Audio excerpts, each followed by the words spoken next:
애착 유형을 주제로 발표를 할 1학년 박윤주입니다. 여러분은 언젠가 연애를 하게 될 텐데요. 이때 애착 유형에 대하여 알아보면 도움이 될까 싶어 이 주제를 선정하게 되었습니다. 애착 유형에는 크게 네 가지, 안정형, 불안형, 회피형, 혼란형으로 나뉘는데요. 이 각 유형들이 형성되는 이유와 특성, 그리고 서로 같거나 다른 유형들이 만났을 때 어떤 상황이 나타나는지 알아보겠습니다. 한 가지 주의할 점은 어디까지나 베프, 연인 등의 가장 친밀한 관계에서만 해당하는 것을 알아주세요. 우선 각 유형들을 설명하기 전에 한 실험에 대해 알아보겠습니다. 애착 유형은 정신과 의사인 존 볼비가 만들었습니다. 그의 제자가 한 낯선 상황 실험의 내용은 이러합니다. 이 실험의 등장인물은 엄마와 나이가 대략 생후 1년 전후인 아기 그리고 낯선 사람입니다. 엄마와 아이가 있는 방에 낯선 사람이 들어옵니다. 이후 엄마는 낯선 사람과 이야기를 나누다 아이를 두고 나가버리는데요. 이때 아이의 반응을 봅니다. 그렇게 한 3분 정도 있다가 낯선 사람이 나가고 엄마가 들어옵니다. 이때도 아이의 반응을 봅니다. 이런 식으로 엄마가 사라졌을 때 또 다시 나타났을 때의 아이의 반응을 관찰하는 겁니다. 아이의 반응은 대체로 세 가지로 구분됩니다. 첫 번째로는 안정형인데요. 이 아이들은 엄마가 나갔을 때 울고 다시 돌아왔을 때 웃습니다. 두 번째 그룹의 아이들은 엄마가 나갔을 때 막 울고 소리를 지릅니다.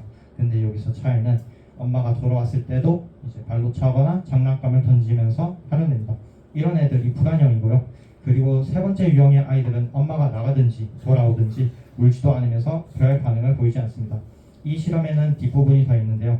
엄마와 낯선이 둘 다 나가버리고 혼자 내버려둡니다. 3분 정도 지난 뒤 엄마가 돌아왔을 때의 반응은 엄마를 좀 무시합니다. 이 아이들이 이제 회피형이고요. 그리고 불안형과 회피형이 결합된 혼란형이라는 유형도 있는데요. 아무튼 이 아이들이 이런 유형을 가진 이유는 아이들이 배고플 때 필요한 것이 있으면 칭얼대거나 웁니다.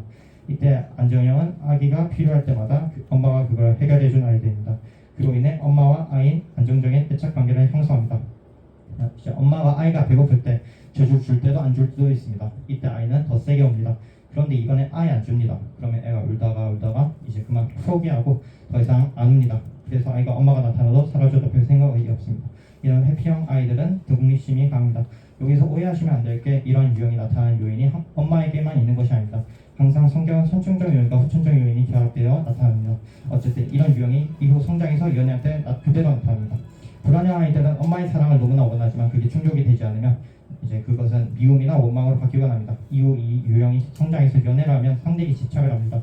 그런데 불안형은 나한테 잘해줄지 잘 안해줄지 헷갈린 사람이 끌립니다. 즉 회피형이 끌리는 거죠. 그 이유는 그 사람이 안정형처럼 뻔하지 않고 비슷하게 하여 두근두근 한다는 겁니다.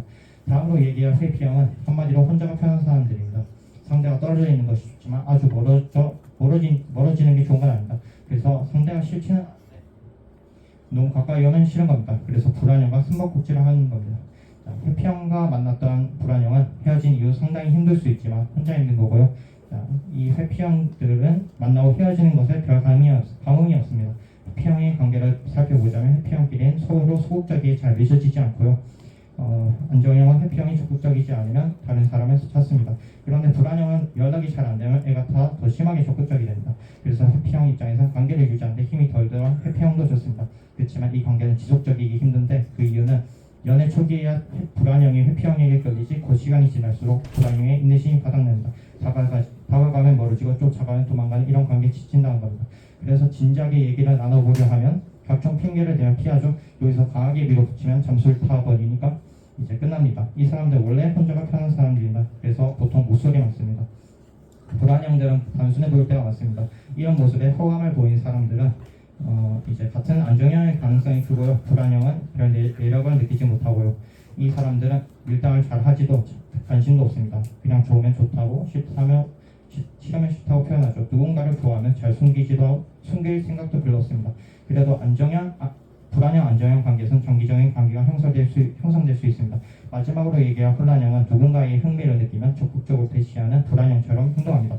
또 상대의 관심과 반응에 매우 민감합니다. 이러면 친해지는 사람이 있겠죠. 그런 상대도 마음을 열고 더욱 가까운 사이에서 할 수 있는 언행을 합니다. 이 시점에서 혼란형은 모두를 바꿉니다. 불안형에서 회피형으로 모두를 전환하는 거죠. 언제 가까웠냐는 듯 등을 돌립니다. 이때 당연히 일관된 태도를 보이던 불안형 회피형보다는 혼란형이 받는 상대의 충격이 훨씬 크겠죠. 그런데요, 혼란형은 매우 심각한 유형이기에 전문가의 상담을 받는 것이 좋습니다. 물론 전체 인구의 5%밖에 되지 않지만요. 2장 정도 남았는데 뭐 어떻게 하죠?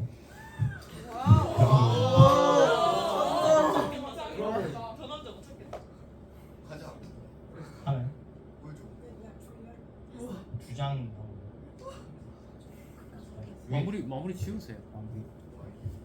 다시 한번 말씀드리지만 이 애착 유형은 일반적인 관계가 아니라 매우 친밀한 관계, 베프, 연인 사이에 해당합니다. 예를 들어서 직장 동료에겐 차갑지만 배우자에겐 한없이 따뜻한 사람은 이 해피형이 아닌 것처럼 말이죠. 이 발표는 여러분들이 자신이 어떤 유형인지 또 상대가 어떤 유형인지 알면 혹시나 이별을 했을 때 충격이 크거나 혼란스럽지 않길 바라는 마음에서 발표를 들어주셔서 감사합니다.